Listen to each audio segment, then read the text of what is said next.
Welcome back to the channel, guys. Today, I brought another amazing story for you.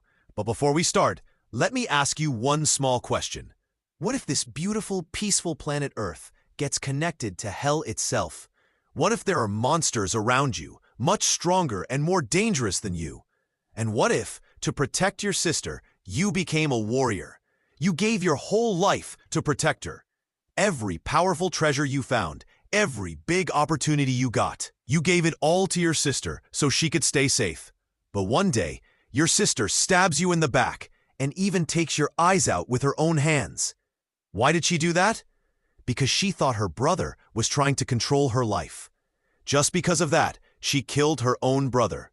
So today, we're going to know the story of that brother. The story starts in a place where the weather is turning bad. Dark clouds cover the sky, lightning is flashing, and heavy rain is falling.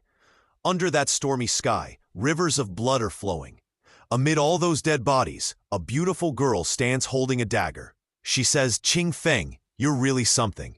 Even with a 100-fold aging effect on you, you still cleared the ancient god ruin." The 100-fold aging effect means his age was increasing 100 times faster. She continues, "Even if you cleared this god's ruin, this divine artifact, the Eye of Judgment, will be mine." Ching Feng, covered in blood, coughs and says, "Why? Why did you betray me now? I'm your brother." But that girl, without mercy, takes out his eyes. She says, "Brother? You? You were just adopted by my parents. You don't even share my blood, and still you dare call yourself my brother?" Then a man walks from behind. He says, "Xiao Yu." There's no point talking to him. Hearing his voice, the girl smiles happily. "Brother Sun Fei," she says. Sun Fei replies, "Yes, your so-called brother. At least he was useful. Ching Feng, I should really thank you. Without your help, we could never get this divine artifact." Then he pulls out the sword that was stuck in Ching Feng's body.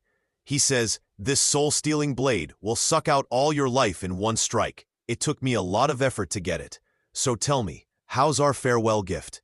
Ching Feng clenches his teeth in anger and says, "Qin Xiao Yu, after our parents died, I raised you myself. I supported you in school. When this game descended on the world, I risked my life countless times to protect you. I really misjudged you, my dear sister." His sister says coldly, "After our parents died, you kept interfering in my life. You always acted like my boss, always tried to control me. Earlier, Sun Fei and I needed you for protection. But now that we have this divine artifact, we don't need you anymore." Sun Fei jumps with his swords toward Ching Feng. He says, "Ching Feng, just die peacefully. I'll take good care of your sister." Ching Feng screams, "Even if I die here, I won't let you go." But before he could move, Sun Fei swings his sword and cuts off his head. Then we're told that in 2025, a game called God Forsaken connected with the real world. As soon as anyone fell into deep sleep, they were pulled inside the game. The only currency in that game was lifespan, your life itself. Killing a monster increased your lifespan, but dying reduced it. Players could even use their lifespan to bring game abilities into the real world.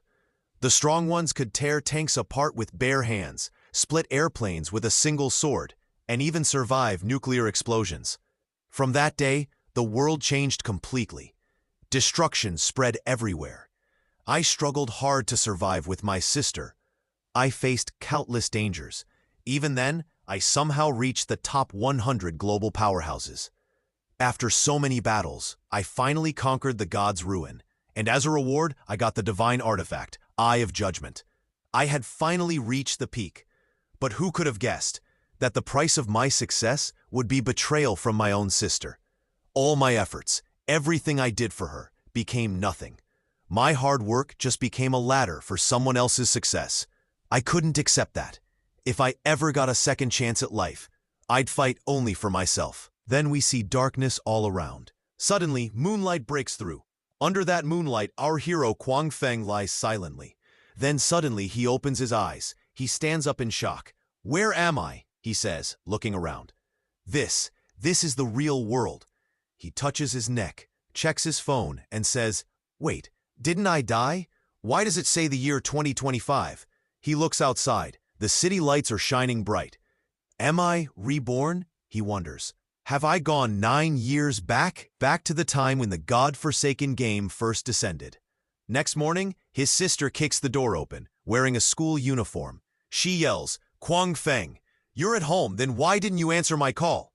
Kwang Feng calmly sips his coffee and looks at her. He remembers, oh right, the day the game descended. I had a huge fight with her, all because of Sun Fei. He recalls the past, how his sister screamed, "I just went to support him. Why are you making it a big deal? You don't even understand how much trouble brother Sun Fei is in right now. I have to help him." Before the game came, Sun Fei was just an underground idol, and my sister, Xiao Yu, was obsessed with him. From outside, Sun Fei looked charming and perfect, but inside, he was a disgusting man who tricked many girls, took their money, even sold their bodies. To save Xiao Yu from getting scammed, I stopped her from meeting him. But in the end, she accused me of trying to control her life. While Qing Feng was lost in his thoughts, his sister shouted, "Hey, are you deaf? I'm yelling right in front of you. Why are you acting like you can't hear me?" She continues, "It's all because of you.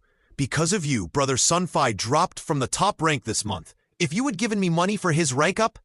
Before she could finish, Qing Feng slaps her hard. The slap is so strong that she falls back. Her face swells and blood comes out of her mouth. She trembles and says, Qing Feng, you really hit me?" But Qing Feng's expression turns dark. He says coldly, "Qing Xiaoyu, I don't have the mood or time to argue with you today. But if you keep barking like this, I'll make sure you can't talk again." He throws a credit card at her and says, "This money, it's all that our parents left for you. Even after all my hardships, I never spent a single cent from it. I'm giving it to you now. But remember, from today, I, Qing Feng, have no sister like you." He walks out, slams the door, and leaves her crying behind. He goes to another room and thinks, "In my last life, I missed so many opportunities protecting Xiao Yu. I skipped countless hidden treasures and dungeons because they were risky. But now, without this burden, let's see how far I can go." He drinks water, takes sleeping pills, and lies down. He says, "This time I'll use my past life's experience to stay ahead of everyone. Xiao Yu, from now, depend on yourself. And Sun Fei, I'm coming for your head." He walks toward a warrior profession and says, "In my past life, I chose warrior after thinking for hours because I wanted to protect Xiao Yu. But now, warrior isn't right for me. Without her burden, I can clear faster alone." He then goes toward the assassin profession. "This time," he says, "I'll be an assassin." As he clicks on assassin, a notification appears. "Divine artifact, Eye of Judgment, has linked with you." Qing Feng is shocked. Behind him, a giant glowing eye opens. A message pops up, Eye of Judgment activated. He also receives a passive ability, Authority of Judgment.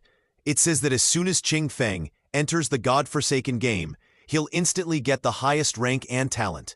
He smiles and says, "The Eye of Judgment has bonded with me by itself.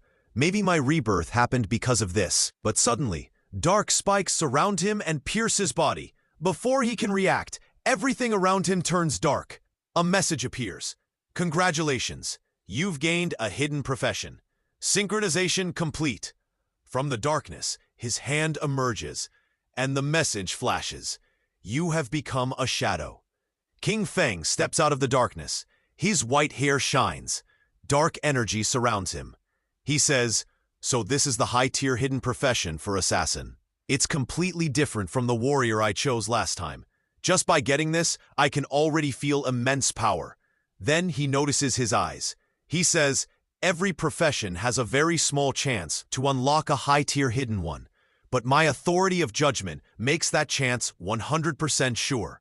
What kind of power is this?" He flies into the sky.